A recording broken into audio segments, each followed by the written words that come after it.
అభివృద్ధి ఏంటి, ఇందులో ఎంతవరకు డైవర్షన్ నడుస్తుంది? విజయ్ గారు గుడ్ ఈవినింగ్. జనరల్గా అధికార పార్టీ అంతే ఒక అద్దాల మేడ లాంటిది. సో ఏమాత్రం అజాగ్రత్తగా ఉన్నా ఏ రాయి వచ్చి తాకినా కానీ అద్దాలు ముక్కలైతూ ఉంటాయి. సో తెలంగాణలో ప్రస్తుతానికి అవే నడుస్తున్నాయి. సవాళ్ళు అధికార పార్టీ విసిరాల్సినటువంటి అవసరం ఏంది? ఆ సవాళ్ళు విసిరి దానికి రియాక్ట్ అవ్వలేనటువంటి పరిస్థితిలో కాంగ్రెస్ పార్టీ ఉందా? పరిపాలన మీద దృష్టి పెట్టకుండా ఈరోజు రాజకీయాలపైనే దృష్టి ఉందా?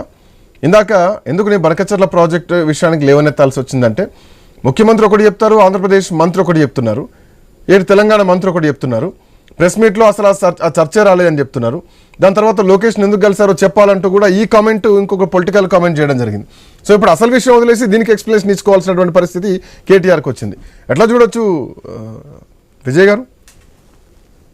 తెలంగాణ విషయంలో చూసినట్లయితే వచ్చిన 10 సంవత్సరాల తెలంగాణ ఉన్నటువంటి తెలంగాణ ప్రాంతానికి సంబంధించినటువంటి రెండవ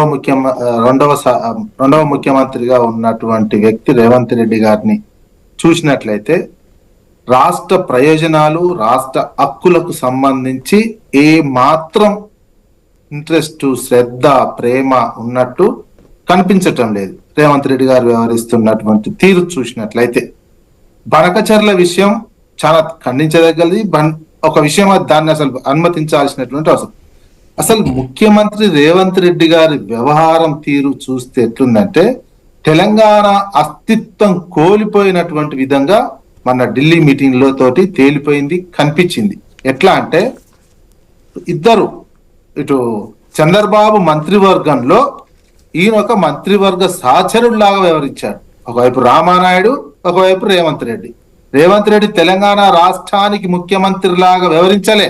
ప్రెస్ కాన్ఫరెన్స్ లో మాట్లాడితే కూడా కేవలం చంద్రబాబు నాయుడు మంత్రివర్గంలో సహచర మంత్రుడి లాగా వ్యవహరించారు. ఈయన స్థాయి రామానాయుడు స్థాయి అని చంద్రబాబు చెప్పిపోయిన ఆయన మాట్లాడలే కదా, ప్రెస్ కాన్ఫరెన్స్ మాట్లాడలే. ఓ సీఎం రెండు రాష్ట్రాల సీఎంల మీటింగ్ జరిగితే మంత్రులు మాట్లాడినట్టు ఆయన మళ్ళీ ఏమంటారు, చంద్రబాబు గారు నాకు 2 రాష్ట్రాలు 2 కళ్ళు అని మళ్ళీ చెప్తున్నారు. అంటే రేవంత్ రెడ్డి నా సహచరుడు, మంత్రివర్గ సహచరుడు లాగా ట్రీట్ చేసిండు. అది రేవంత్ రెడ్డి వ్యక్తి కోసం ఆయన శిష్యుడా, గురువులా, ఇంకేమైనా చేసుకోండి. ఒక రాష్ట్రం ఏర్పడ్డది, రాష్ట్రానికి ముఖ్యమంత్రి అనే విషయాన్నే మర్చిపోయి ఆగమాగం అయిపోయి మంత్రివర్గ సహచరులాగా ఎందుకు ప్రవర్తిస్తున్నారు రేవంత్ రెడ్డి గారు? మా తెలంగాణ వాళ్ళమైతే తల దించుకున్న పరిస్థితి అయిపోయింది. మన ఢిల్లీ తోటి తెలంగాణ ఉద్యమం కొట్లాడినంత దానికంటే నిన్న తెలంగాణ వల్ల ఏమైనా ఉంటే నిజంగా ఇజ్జత్ తీసిపడేసినటువంటి వ్యక్తి ముఖ్యమంత్రి. బనకచర్లను వాళ్ళకు పోతుందనేది ఒక బాధ కంటే ఈయన వ్యవహరించిన బాధ ఇంకెక్కువ బాధ ఉన్నది. మంత్రివర్గ ముఖ్యమంత్రి ఆయన స్థాయి అండి. ఒకవేళ రేవంత్ రెడ్డి ప్లేస్ ఇంకొకరు ఉంటే ఎట్లా ఉంటుండే? అది వేరే. అరే నవ్వు వస్తుంది, ఇజ్జత్ తీసినావు, తెలంగాణ ఇజ్జతి పరువు లేకుండా. అరే చంద్రబాబుని డామినేట్ చేసిన ఇంకొకటి నిన్న అంటున్నాడు. ఈ దీని కంటిన్యూషన్ లో కేటీఆర్ లోకేష్ కలిసారు, ఎందుకు కలిసారో చెప్పాలి, ఈ రహస్య ఒప్పందం ఏంటో చెప్పాలి అని చెప్పేసి ముఖ్యమంత్రి ఇంకో మాట అన్నారు. ఓ ప్రతిపక్ష నాయకుడు పక్క రాష్ట్రంలో అధికారం ఉన్నటువంటి నాయకుడిని కలిస్తే తప్పేంటి? కలిసారా లేదా సెకండరీ థింగ్. అదే చెప్తున్నా.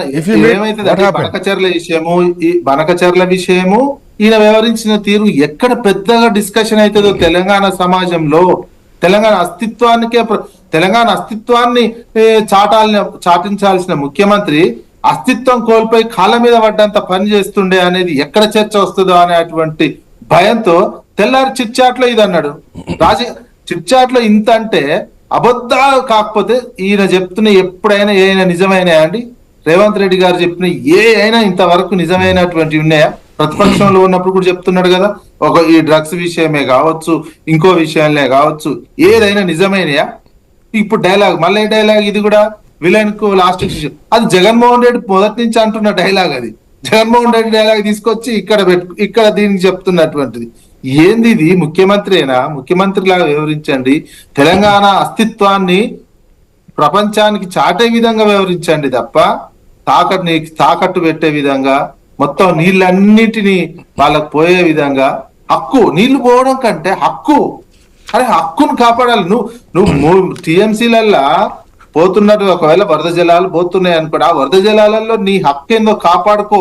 ఇప్పుడే ఉపయోగించుకోకపోవచ్చు, నెక్స్ట్ వచ్చే గవర్నమెంట్ ఇంకో 50 ఏళ్లకో, ఇంకో 10 ఏళ్లకో, ఇంకో 20 ఏళ్లకో, ఓ 5 ఏళ్లకో ఇంకో గవర్నమెంట్ ఏదైనా వస్తే వాడుకుంటది. Right. గవర్నమెంట్ వాడుకుంటారు, తెలంగాణ వాడుకుంటది. నువ్వు హక్కే వదిలేసుకున్న తర్వాత ఇంకా నీకు ఎక్కడ ఉంటది? టీఎంసీ ఆల్రెడీ మనం 968 దాంట్లో హక్కు ఉందండి. ఆ 928 ఆల్రెడీ హక్కు 968 టీఎంసీలు, దానికోసం కొట్లాడాల్సిన అవసరం లేదు. వాళ్ళు ఏదైతే చెప్తున్నారో 3000 టీఎంసీలు సముద్రంలో కలుస్తున్నాయి మేము వాడుకుంటామని, అందులో మనకు 1950 టీఎంసీలు రావాలి. రైట్. దాకు మాట్లాడకుండా ఇష్టం ఉన్నట్టు పోయి సంతకాలు పెట్టి వచ్చి మొత్తం సంతకాలు పెట్టడంతో పాటు అస్తిత్వం పోయే విధంగా వ్యవహరించారు. దీనికి మరి ఇప్పుడు బీజేపీ వాళ్ళది కూడా ఉంటుంది కదా, బీజేపీ వాళ్ళే కదా మీటింగ్ ఏర్పాటు చేసింది. అసలు బీజేపీ తెలంగాణ బీజేపీ నాయకులు 2 మంత్రులు ఉన్నారు, కిషన్ రెడ్డి అండ్ బండి సంజయ్ గారు. ప్లస్ టీవీ అఫీషియల్ గా కేంద్రం నుంచి వచ్చిన స్టేట్ బనకచర్లకు మేము అనుకూలమని దూరదర్శన్ ప్రసార భారతిలో కూడా చెప్పారు అఫీషియల్ గా.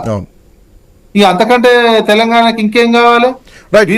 కలిసి అసలు ఇక్కడ నడుస్తు కాంగ్రెస్ ప్రభుత్వం ఉన్నప్పటికీ ముఖ్యమంత్రి మాత్రం ఎన్డీఏ ముఖ్యమంత్రి లాగా వ్యవహరిస్తున్నారు.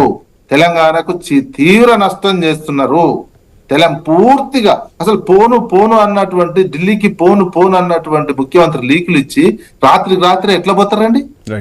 పోయి ఇది తెల్లారిషు లోకేష్ తో కలిసిండు, నువ్వు వెనకటి నుంచి చెప్తున్నావు అది కాదుగా ఈ అంశం డిస్కషన్ ప్లస్ మీడియాకు సంబంధించి కూడా ఎట్లా పెడుతుర్రండి? ఆంధ్రాలోనేమో బనకచర్ల విషయం అంటారు, ఇక్కడనేమో కాదంటే ఏంది ఇది? తెలంగాణ అస్తిత్వమే లేకుండా చేసిర్రు. ఇప్పుడు 18 నెలలకే తెలంగాణ అనేది లేనే లేదు, ఇక్కడ చంద్రబాబు నాయుడే ముఖ్యమంత్రి అనే అనుమానం వచ్చే విధంగా చేసి ఈయన మంత్రివర్గ సహచరులాగా వ్యవహరిస్తున్నారు. మరి ఒరిజినల్